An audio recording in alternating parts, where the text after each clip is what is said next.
Alam niyo mga kuys, hindi pa nga talaga tapos ang altercation o sagutan ni RHJ at Coach Yang Yao, at dahil nga maingay silang dalawa, abay ipapatawag na nga sila ng commissioner at para pagbayarin si RHJ dahil sa paglapit niya sa bench ng Ross at dahil din sa masamang bunganga ni Coach Yang.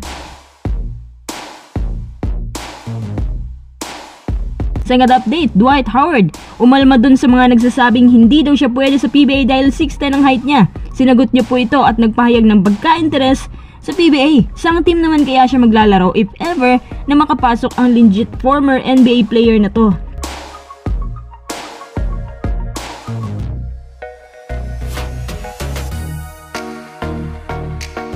Bago tayo magpatuloy, kung nais mong suportahan ang aking channel, just click subscribe and share. Ano bang nangyari dun sa Ross vs TNT game? Akala ko nga tapos na yun. Pero ang mga tao parang may sinasabi na dapat may maparusahan. At dahil dyan si Kume nag-step in na para maging patas.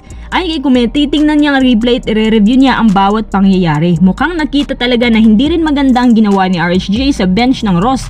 At may nakarinig din na si Coach Yang nagmumura kay RHJ. Ganito pang nangyari. Bali si RHJ nagre-reklamo sa ref kung bakit daw may foul si Ralir.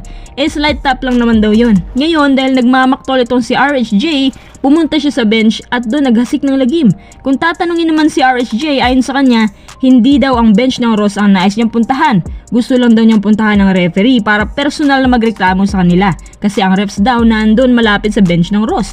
Kaya akala natin, kaya siya nagpunta sa bench ng Ross para doon magwala. Ngayon naman kung naitatanong nyo, bakit naisali si Coach Yang sa sanction? Ito ay dahil may isang technical official ang nakarinig na sinabihan daw ni Coach Yang si RHJ ng may profanity. Yung alam mo na yung mga ganong foul language. And actually hindi na bago kay Coach Yang yan. Kahit nung naging head coach siya ng Gilas, kahit mga referee doon sa international tournament, minumura niya.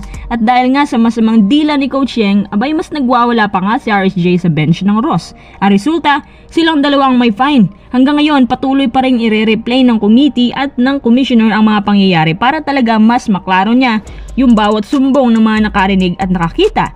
Nabalitaan ko nga na silang dalawang may fine to be fair. Ang hindi lang namin alam kung may suspension bang magaganap or kung magkanong ipapabayad sa kanila. Para makapag-usap ng maayos ang dalawa, ipapatawag na rin sila ngayong araw or sa makalawa.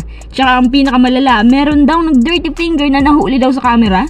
Si RHJ at ang tinutukoy ng mga tao doon. Mukhang yun nga ang dapat na may malaking fine. Para sa akin, una, tama si Coach Yang, disrespectful talaga ang ginawa ni RHJ sa pagpunta sa bench ng Ross. Tsaka kita naman sa video talagang nagdadabog siya at pinagtitinginan ng mga tao.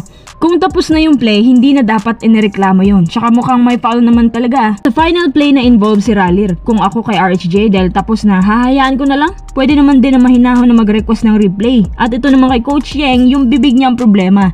Big problem yan ng Ross simulat sa pool kasi yan ang dahilan kaya na-eject siya. At tama lang din na dalawa sila ang may fine. Ano sa palagay niyo mga quiz?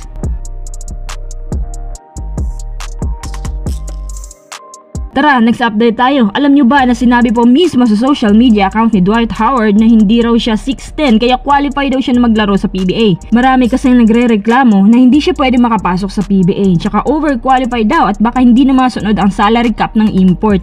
Nako, para sa akin, imposibleng masunod pa ngayon ng salary cap sa import. 100% sure ako na may maraming dagdag yan. Ayon pa kay Howard, mas dominant pa nga raw siya at kaya niyang tibagin ng mga 7-footers. 7-footers nga sa PBA, nahihirapan sa kanya. Paano pa kaya kung sa PBA lang? At nagpahayag po siya ng pagka-interes sa paglalaro sa PBA. Ngayon, interesado pala siya at pasado ang height niya, ibig sabihin, qualified siya. Kahit si Lebron o Steph Curry ka pa, as long as may ipambabayad ka, pwede ka sa PBA. Sang team naman aber, magugulat kayo dahil independent team po ang kukuha sa kanya. Ang Converge, anak na, hindi nga nila magawa makapag-sign ng mga best players sa PBA na locals. Si Dwight Howard pa. Ayon sa Spin, handa daw ang team manager mag-invest ng malaki para sa napaka-totally best import. Pakiramdam ko, magiging best import of all time yan. At kung sahuran man lang pag-uusapan, hindi naman pagpaplanuhan yan kung hindi kaya ng Converge, diba? Kung magkano man yan, good luck na lang sa kanila kasi legit former NBA player yan. Ibang-iba yan kumpara kina Miles Powell, Terrence Jones, Andrew Nicholson kasi si Howard may pinakamatagal na experience at exposure sa NBA kaya hindi basta-basta. Kung ako sa PBA, magpapasalamat talaga ako sa Converge kasi nang dahil sa kanila, mas mapapansin at makikilala pa ngayon ng ilang former NBA players ang PBA at mas makakahatak sila ng best import at mga manonood.